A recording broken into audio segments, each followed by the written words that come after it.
Hi everyone, Mike here from Watch It Paint It, and in this video I want to do something a little bit different. Rather than painting, I want to talk about this, the new Chaos Space Marines Codex.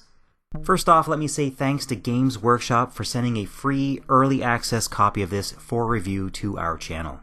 I don't play Chaos, but I have a couple buddies who do, and I know they are chomping at the bit to get a look at what's inside this new Codex.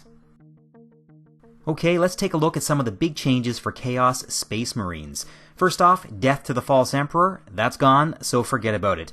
Not really an impressive ability anyhow, since you had to be fighting the Imperium to benefit from it.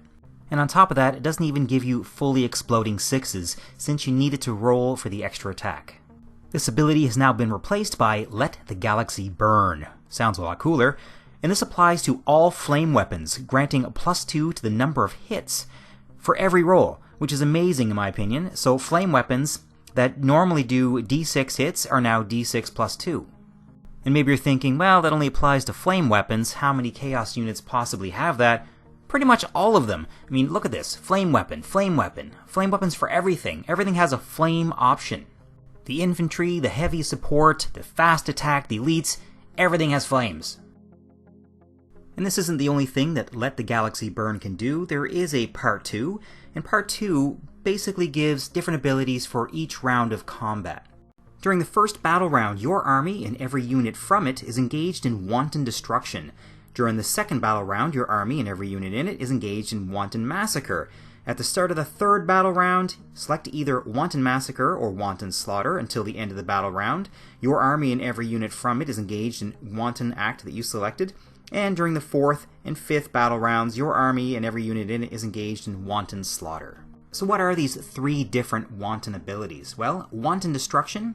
While this unit is engaged in wanton destruction, each time a model in this unit makes an attack with a heavy, rapid fire, or grenade weapon, an unmodified hit roll of 6 scores an additional hit. During wanton massacre, while this unit is engaged in wanton massacre, each time a model in this unit makes an attack with a rapid fire, assault, or pistol weapon, an unmodified hit roll of 6 scores an additional hit. And wanton slaughter, very similar. While the unit is engaged in wanton slaughter, each time a model in this unit makes an attack with an assault, pistol, or melee weapon, an unmodified hit roll of 6 scores an additional hit. Now while that seems like it might be a bit of a pain in the arse to micromanage, you're getting exploding sixes every round of combat with something. I'm not going to bore you by going over every unit, just a smattering from each unit type, because the changes are fairly universal for most of the units. Basically, everything is more powerful. More wounds, more attacks, and more leadership. Let's start off with the black heart and corrupted soul of the Chaos Army, the Chaos Space Marines, which are actually now called Legionnaires. It's interesting that the Codex is called Chaos Space Marines, but there aren't actually any units called that anymore in this book. These had a point increase from 12 to 18, but with that they get an extra wound, 2 extra attacks, and +1 leadership. Their chainswords also get +1 to their AP, making these much more effective in melee. Also, for 20 points, you can equip one model with the Balefire Tome, turning your Legionnaires into a Psyker unit. Next, I want to look at a couple of the HQ units, starting with the Sorcerer. This guy has been simplified a lot. No more weapon options or jetpack assault, just a straight-up boost of 1 wound and 2 attacks. The Psyker powers are the same in name, though they do behave differently in 9th than 8th, but I won't get into that for this video. If you want a super beefed up Sorcerer, then for 20 extra points, you can have the Sorcerer in Terminator armor. This grants a ton of extras, 1 more wound point than the normal Sorcerer, the option for a Familiar that lets you reroll 1 Psyker ability per battle, a ton more weapon options, a 5-up invuln save, and 2 other abilities.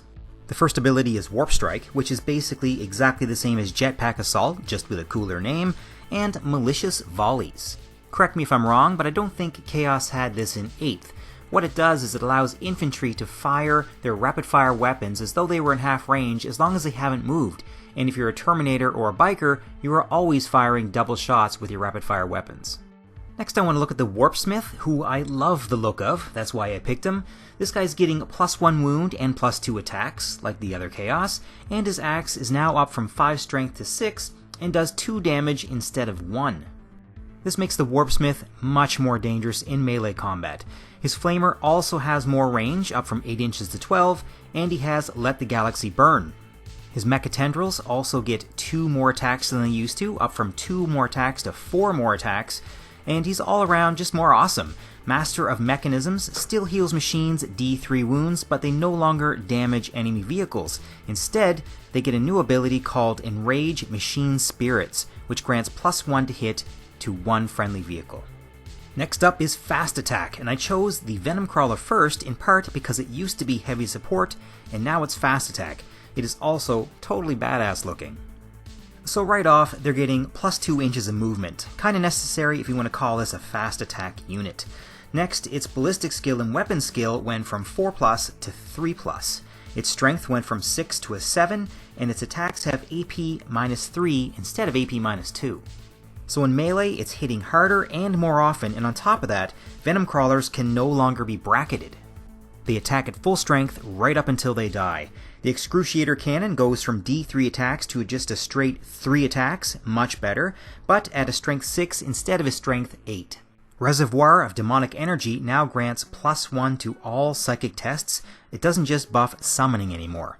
The one downside for the Venom Crawler is that it loses Devourer of Souls. It still gets a +5 invuln save and regains 1 wound per round, but it can't gain extra wounds by killing. It does also lose 1 of its wound points, down to 9 from a 10, but overall I think the Venom Crawler is much better.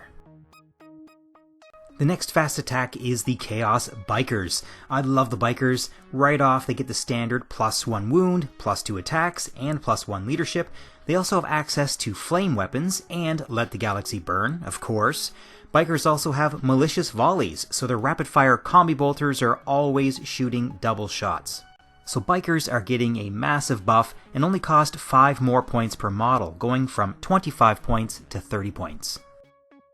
Next, let's look at one of the elites, the Noise Marine. I don't think I know anyone who uses these, but they might reconsider with these new stats.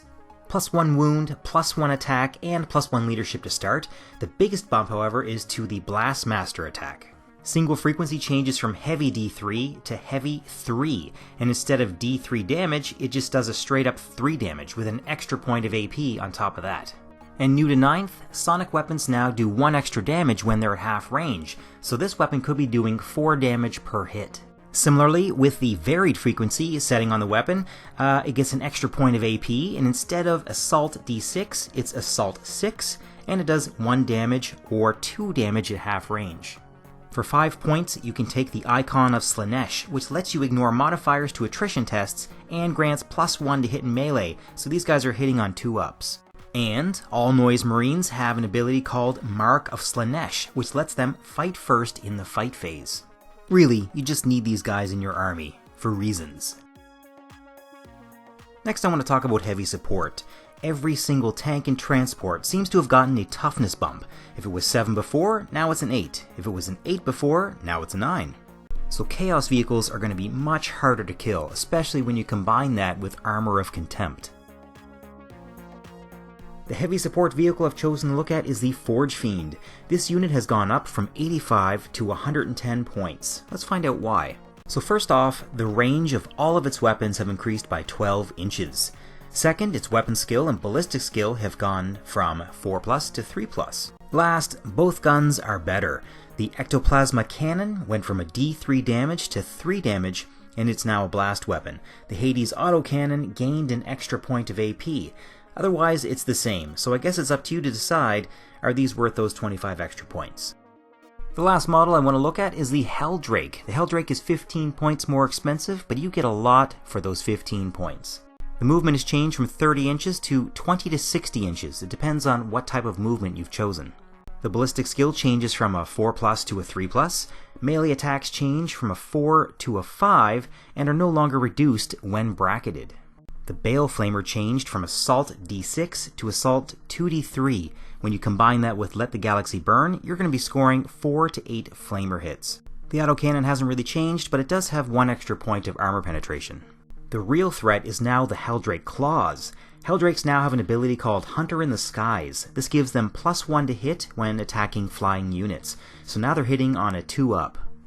On top of that, the Helldrake Claws now do 4 damage against aircraft, so good luck to you if you decide to get into a dogfight against the Helldrake. The Helldrake also has the hard to hit ability, which makes it so that anyone shooting a ranged attack at the Helldrake has a -1 to hit. One last big change in 9th is that you will not see demons. In 8th, you have the Bloodletters and Plague Bearers and a ton of other demon keyword creatures. Those are all going to be in a different codex. So that's it for this dive into the Codex. As I said before, I don't play Chaos, but I can't wait to try out these rules with some friends of mine. With these new rules, Warzone Nephilim, and the new balanced data slate, it's going to be pretty wild with 40k for the next little while.